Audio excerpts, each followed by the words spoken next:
सबका बेड़ा पार करती हो मैया, उद्धार करती हो अपने भक्तों का मैया।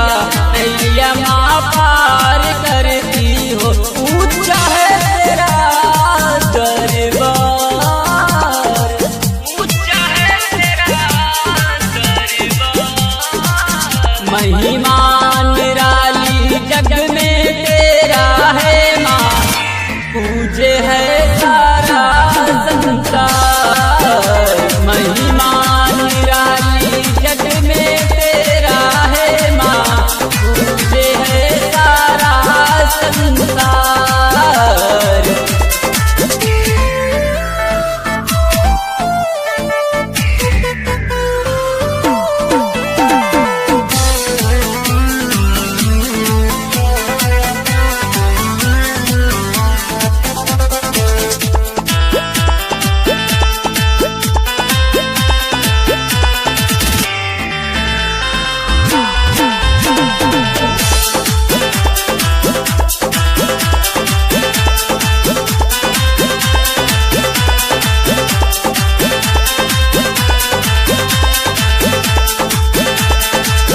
ब्रह्मा भी तेरे आगे सर को झुकाते हैं माँ, विष्णु महेश मैया तेरा गुण गाते हैं माँ, तेरा गुण गाते हैं माँ।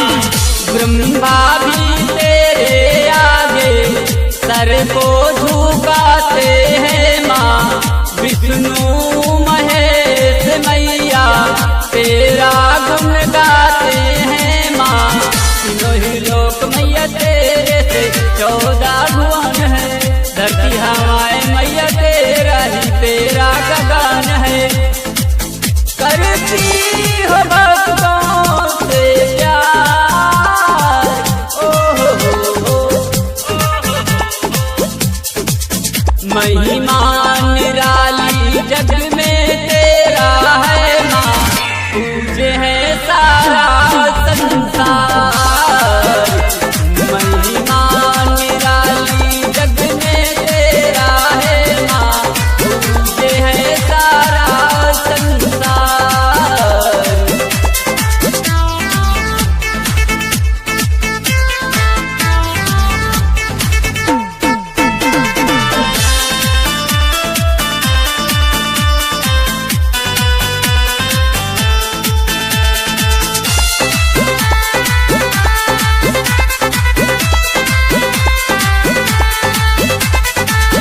मैया राजेंद्र भी है तेरे सहारे माता, करता हूँ पूजा तेरी जितना समझ में आता, जितना समझ में आता। मैया राजेंद्र भी है तेरे सहारे माता, करता हूँ पूजा तेरी जितना समझ में आता। गिरी अमित मैया तेरा जितना बखान करे, फिर नजार धून गाँव पे मगिल से सम्मान करे। कर लो न भक्ति स्वीकार, ओ हो। महिमा निराली जग में तेरा है माँ, पूजे है सारा संसार। महिमा निराली जग में तेरा है माँ, पूजे है सारा संसार।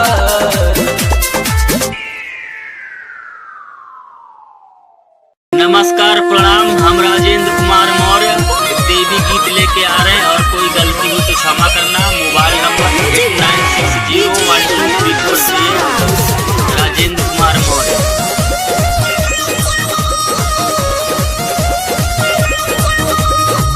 आई गईले मैया से रवाली, देखा भक्तन के अपने दुआरी, सब बोले लमाई के जय कर रे, जय कर रे, जय कर रे। माई तोरी चुनरी लाल लाल रे,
दिल में बसाया कि